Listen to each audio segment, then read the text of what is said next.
సొంతిల్లు అనేది ప్రతి పేదవాడి జీవితకాల కళ. ఆ కళను కూటమి ప్రభుత్వం నిజం చేయడంతో వేలాది కుటుంబాల్లో వెలుగులు నిండాయి. విజయవాడ సమీపంలోని జక్కంపూడి కాలనీ 2000కు పైగా టిట్కో ఇళ్లను అత్యాధునిక సౌకర్యాలతో నిర్మాణం చేశారు.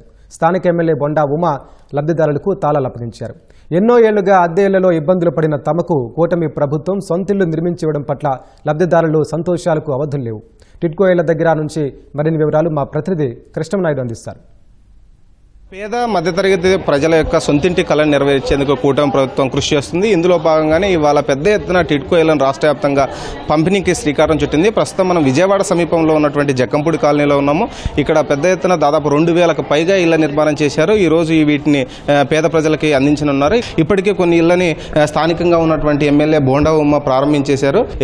ఈ యొక్క ఇంటి నిర్మాణాన్ని కూడా చూడొచ్చు. చాలా స్పేసియస్గా దీన్ని ఒక కుటుంబం 4 నుంచి 6 మంది ఉండేందుకు వీలుగా ఈ యొక్క టిట్కో ఇళ్లను అయితే నిర్మాణం చేశారు. కొంతమంది లబ్ధిదారులు ఉన్నారు, వారితో కూడా మాట్లాడే ప్రయత్నం చేద్దామే. అమ్మ, చెప్పండి అమ్మా, మీరు చాలా కాలం నుండి ఈ యొక్క అద్దె ఇళ్లలో నివసించుంటారు. అద్దెలు కట్టలేని పరిస్థితి కూడా ఉంటుంది. ఇప్పుడు సొంతింటి కళని ఈ యొక్క చంద్రబాబు నాయుడు, పవన్ కళ్యాణ్, లోకేష్ శ్రీకారం చుట్టారు. మీకు నెరవేర్చబోతున్నారు. ఎలా అనిపించిందమ్మా?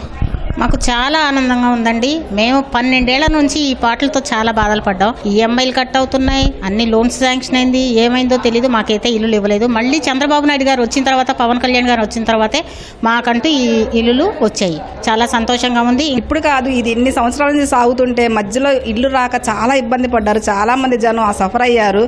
ఇన్ని రోజులకు వీళ్ళ కళ నెరవేరినందుకు చాలా చాలా సంతోషంగా ఉండి అందరి కొత్త ఇంట్లోకి వచ్చి గృహప్రవేశం చేసుకుంటుంటే చూడటానికి కన్నుల పండుగగా ఉంది. మాకు చాలా ఆనందంగా ఉందండి. 2018లో మేము చంద్రబాబు నాయుడు గారు ఉన్నప్పుడు కట్టాము కొద్దిగా మనీ. ఇప్పుడు దగ్గర నాకు 40 సంవత్సరాలు వచ్చింది. అయినా సొంత ఇల్లు మాకు లేదు. మరి ఆ చంద్రబాబు నాయుడు గారి పరిపాలనలో మంచి ఇల్లు ఇచ్చారు మాకు. చాలా సంతోషంగా, చాలా ఆనందంగా ఉంది. మళ్ళీ చంద్రబాబు నాయుడు గారు వచ్చినాకే మాకు ఇల్లు వచ్చింది. మా సొంత ఇంటి కాలాన్ని అనేది నెరవేరింది. చాలా సంతోషంగా ఉంది.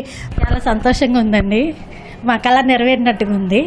ఇన్ని సంవత్సరాలుగా ఎదురు చూసాము. చంద్రబాబు నాయుడు బాగా ఇచ్చాడు మాకు.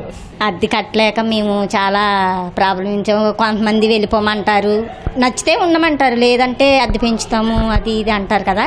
ఇప్పుడు కొంచెం మేము చాలా హ్యాపీగా ఉన్నాం. కష్టపడిందంతా అద్దెలకే ఇస్తాము. అది ఇప్పుడు సొంత ఇల్లు ఉందనుకో, ఆ 1000 రూపాయలు అనేది, ఆ 2000 అనేది మిగులుతాయి కదా. పిల్లల చదువులకో లేకపోతే ఇంకో రకంగా పనిచేస్తాయి అన్నమాట. అది మేము ఇలా కూడా కట్టుకోలేము. మేము ఎన్నో బాధలు పడ్డాం అద్దింట్లో. మేము ఇలా కట్టుకుంటామని అసలు అనుకోలేదు, ఇలా చూస్తామని కూడా అనుకోలేదు. చంద్రబాబు నాయుడు గారు వచ్చి మాకు ఇల్లు ఇచ్చినందుకు చాలా ఆనందంగా ఉంది. చెప్పలేని అంత ఆనందంగా ఉంది. అసలు చూడడానికి 2 కళ్ళు సరిపోవట్లేదు, అంత బాగుంది. చాలా సంతోషంగా ఉంది. మోడీ గారికి, చంద్రబాబు గారికి ధన్యవాదాలు. సొంతింట్లోకి ప్రతి ఒక్కరూ చేరుతుండడంతో ప్రతి ఒక్కరి కళ్ళలో కూడా, వారి యొక్క మనసుల్లో కూడా ఆనందం వెల్లువిరుస్తుంది. ముఖ్యంగా అటు మోదీతో పాటు ఇటు చంద్రబాబు నాయుడుకి ప్రత్యేకంగా కృతజ్ఞతలు తెలుపుతున్నారు. తాము సొంతింటిని నిర్మించుకున్నా కూడా ఈ స్థాయిలో నిర్మించుకోలేమని లబ్ధిదారులు అయితే చెప్తున్నారు. ఎప్పటికీ ఈ ప్రభుత్వానికి రుణపడి ఉంటామని, తమకి అన్ని రకాల ఫెసిలిటీస్ ఈ టిట్కో ఇళ్లలో ఇచ్చారని చాలా సంతోషంగా ఉందని కూడా ఆనందం వ్యక్తం చేస్తున్నారు. కెమెరామెన్ గోపితో Krishna Naidu, ETV news, Jakkampudi colony నుంచి.